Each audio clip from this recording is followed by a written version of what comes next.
भाई साहब, आप सबको मुबारकबाद हो। दुनिया के सबसे काबिल रेड बॉल कोच मिस्टर मूदा वापस आ चुके हैं। हम सोच रहे थे कि वो अब शायद टीम में नहीं कहीं नज़र आएंगे। वाइट बॉल से असिस्टेंट कोची की नौकरी से उनको निकाला गया था, उनको हेड कोच बना दिया गया है रेड बॉल का। आई एम श्योर पूरा पाकिस्तान बहुत रो रहा था। मिस्टर मूदा जो है ये वही हैं रेड बॉल के कोच जो 2 साल पहले कह रहे थे कि पाकिस्तान में कोई स्पिनर ही नहीं है। फिर बीच पे 2 स्पिनर आ गए जिस पर कह रहे थे मुझे मुआफ़ कर दें, मैं पाकिस्तान में होता ही नहीं हूँ इसलिए मुझे नहीं पता था।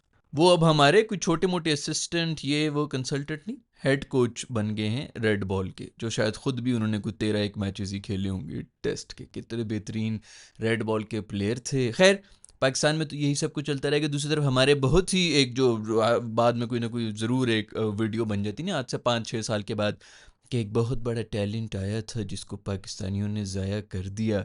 एहसानुल्लाह साहब जो हैं 155 175 की स्पीड पे भी वो बॉल करा सकता था। पाकिस्तानी सर्जन्स ने उसकी कूनी का बेड़ा कर करके हमने एक और टैलेंट को ज़ाया कर दिया। इस किस्म की बाद में 5 साल के बाद वीडियोस बनेंगी। उनकी एक नई वीडियो आ गई जिसके अंदर वो गालिबन किसी बच्चे के लिए रो रहे हैं या फिर पता नहीं कोई निकाह शिका उनकी तलाक हो रही है, उसके ऊपर वो रो रहे हैं। वीडियोस उन्होंने अपलोड कर दी हैं। इन सब चीज़ों के बारे में आज की इस वीडियो में हम बात करेंगे। ब्रेकिंग न्यूज़ ये है कि हम सबके दिल अजीज़, हर दिल अजीज़ मिस्टर मूदा जो हैं वो इस वक्त रेड बॉल क्रिकेट के हमारे हेड कोच बन चुके हैं। अगले साल 2026 इंटरिम वो कह रहे हैं।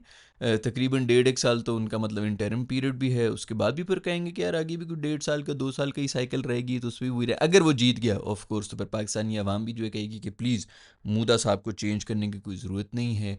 हम पिछले 350 साल से चीख रहे थे कि मूदा साहब बैठे भी क्यों हैं।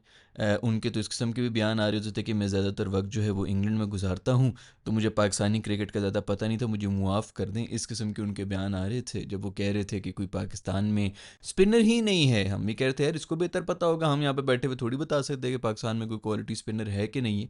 उसका काम ही सिर्फ ये है, एक ही जॉब है उसकी। अगर वो कह रहे हैं कि स्पिनर नहीं है तो नहीं होंगे। हम ये सब सोच के बैठे हुए थे। पता चला कि बीच में जो है वो साजिद और नोमान वगैरह जैसे बड़े स्पिनर्स आना शुरू हो गए जो लोगों को खड़ा नहीं होने देते हैं। तो वो बेहतरीन ग्राउंड नॉलेज रखने वाले हमारे जो मूदा साहब हैं, उनको हमारी पीसीबी ने अब सोचा है कि इसको हम हेड कोच क्यों ना बना दें। छोटा मोटा असिस्टेंट और इतनी बेहतरीन परफॉर्मेंस उसने दे दी है तो इसको अब हेड कोच बना देना चाहिए। मुझे लगता है इनके ऑफिस में ही सामने जो 6 एक लोग फिर रहे होते हैं ना, उन्हीं में से ये चूज़ कर लेते हैं। वो वाला नहीं नहीं, अच्छा वो उसके जो पीछे बैठा हुआ है, वो उसके उसके जो पीछे बैठा हुआ है, हाँ उसको बुला लो, उसको बना देते हैं ये। या फिर कोई ना कोई नौकरी ढूंढ रहे होते हैं कि इसको इस काम में नहीं तो उस काम में, उसको उस काम में नहीं तो इस काम में। इसी तरह आपस में फिरते रहते हैं। जैसे कि वहाब रियाज भाई भी जो हैं वो भी किसी बड़े ओहदे पर ही हमेशा से फायज रहे हैं। कोई छोटी मोटी पोजीशन उन्होंने लेनी ही नहीं है। उसी तरह मेरे ख्याल में मूदा साहब जो हैं ये कहीं नहीं जाएंगे। जिस स्पीड से ये जा रहे हैं, जिस स्पीड से ये रेड बॉल के हेड कोच बन चुके हैं, इसी स्पीड से गए तो ये तो 3 एक साल में फील्ड मार्शल बन जाएगा पाकिस्तान का। वैसे जैसे जैसे लोग हमारे पीसीबी में भर्ती हो जाते हैं, बड़ी बड़ी पोजीशंस के ऊपर बैठे होते हैं, मुझे अगर इस किस्म की कोई पोजीशन ऑफर होगी ना, खुदा की कसम मैंने एक दफ़ा नहीं सोचना, मैंने भी ले लेनी है। वो इसलिए क्योंकि यार इस मुल्क में अक्लमंदी का कोई पॉइंट ही नहीं है भाई। आप अपनी तरफ से सोचो कि नहीं मैं डिजर्विंग नहीं हूँ, ये वो फलाना, वो जो अगले जिसको मिलेगी वो भी डिजर्विंग नहीं होगा। तो जो जहाँ से आ रही है चुप करके लेके बैठ जाओ, क्योंकि यहाँ अक्ल की बात कर रहे हो।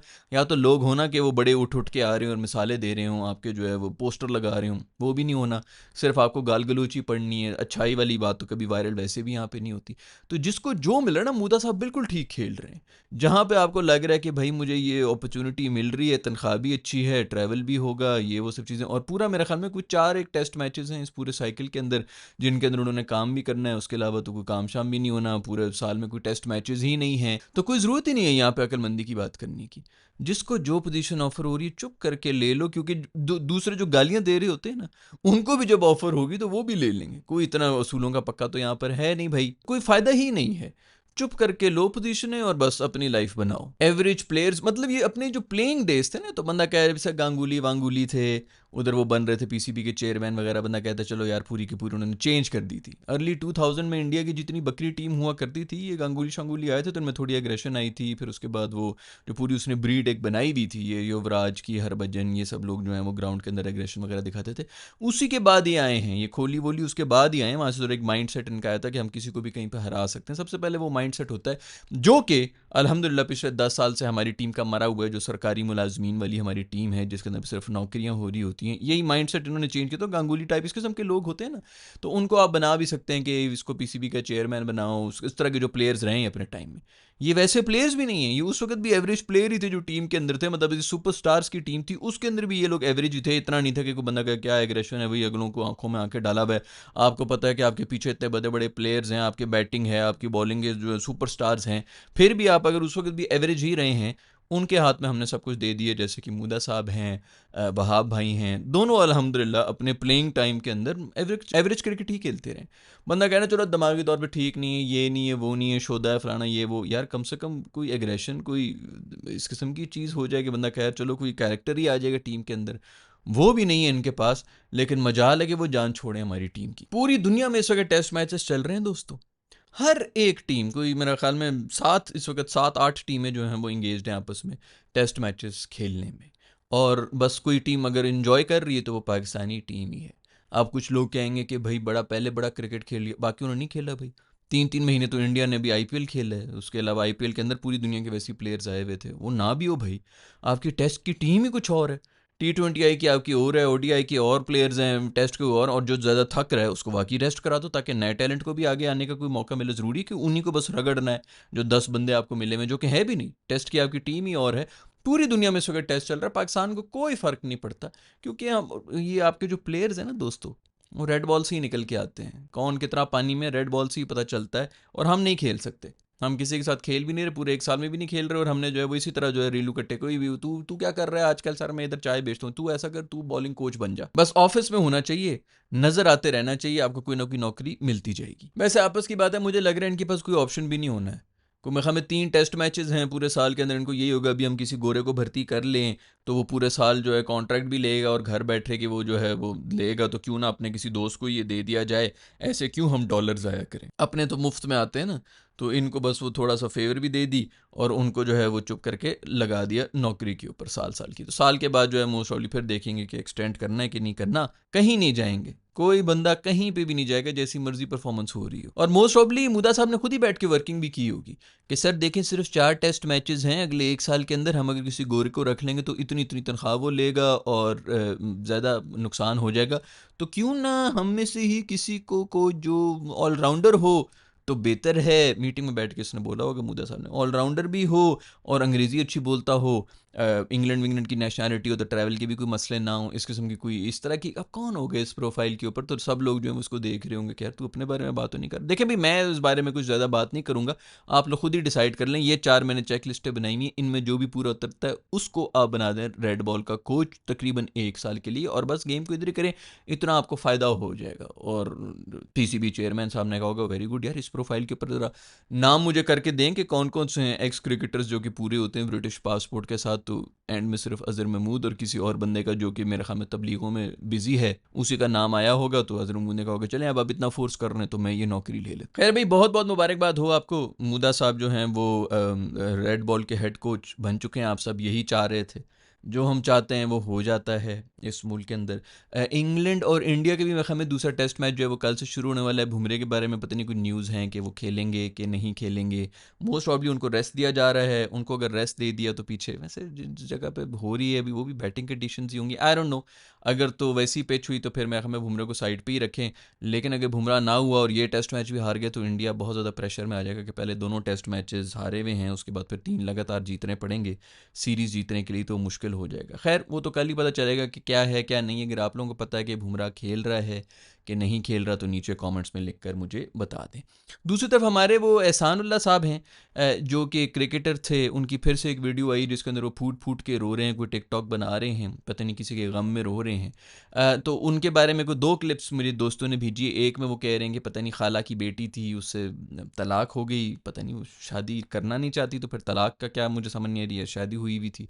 उसकी तलाक के गम में जो है उन्होंने टिकटॉक बनाना जो है वो ज़्यादा सूटेबल समझा। दूसरी वीडियो को ये भी भेजा था जिसके अंदर वो कह रहे हैं कि कोई अब्दुल्ला नामी के पता नहीं इस किस्म का कोई लड़का है जो उनका दोस्त है, वो क्रिकेट नहीं खेल रहा क्योंकि अब्बू ने जो है उसको बेइज्जत कर दिया है। ज़रूर ये कोई इस किस्म की हरकतें कर रहे होंगे जिस वजह से अब्बू को तब चढ़ गई होगी कि ये कौन सी क्रिकेट हो रही है, तो उसको बेइज्जत कर दिया, इसलिए उसके लिए वो रो रहे हैं कि अब्दुल्ला अब क्रिकेट खेलने के नहीं आता, जैसे मौलवी साहब हमजा जी के लिए रो रहे होते हैं। ये बहुत अच्छा है भाई।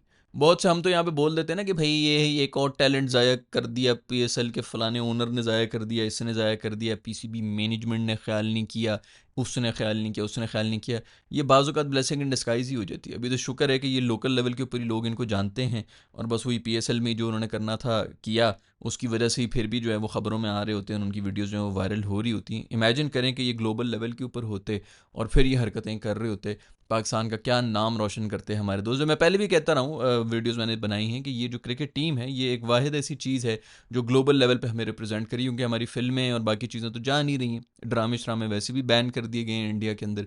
तो एक सिर्फ क्रिकेट टीम ही है जो कि ग्लोबल लेवल के ऊपर जा रही थी हमारी, और उसको हम ये जो है इन लोगों के हाथों में दिया हुआ है कि तुम रिप्रेजेंट करो। तो ये जब वहाँ पर जाके हमारी बेइज्जती कराते हैं तो पूरे मुल्क का इंप्रेशन ये पड़ता है कि भाई ये सारे के सारे ही इसी तरह के हैं। तो खैर उनके रोने धोने वाली वीडियोज़ आ रही हैं। शुक्र है कि भाई ये इस टैलेंट को हमने ज़ाया कर दिया है, वरना इसने हमारा नाम रोशन करना था इस बंदे ने, कि आप लोग मतलब आप सर पकड़ के बैठ जाते कि यार ये अक्कू वक्कू और ये सब लोग जिनको हम समझते थे, अब वो तो बहुत बड़े सुपरस्टार से, ये हमें किस किस्म के जो है कचरे से डील करना पड़ रहा है। तो खैर हम उनके दुख में बराबर के शरीक हैं सर के। या तो तलाक हुई है या फिर हमज़ा जो है वो छोड़ के चला गया है जिसके ऊपर वो रो रहे हैं। इन एनी केस अल्लाह आपके लिए जो है आसानियाँ पैदा करे।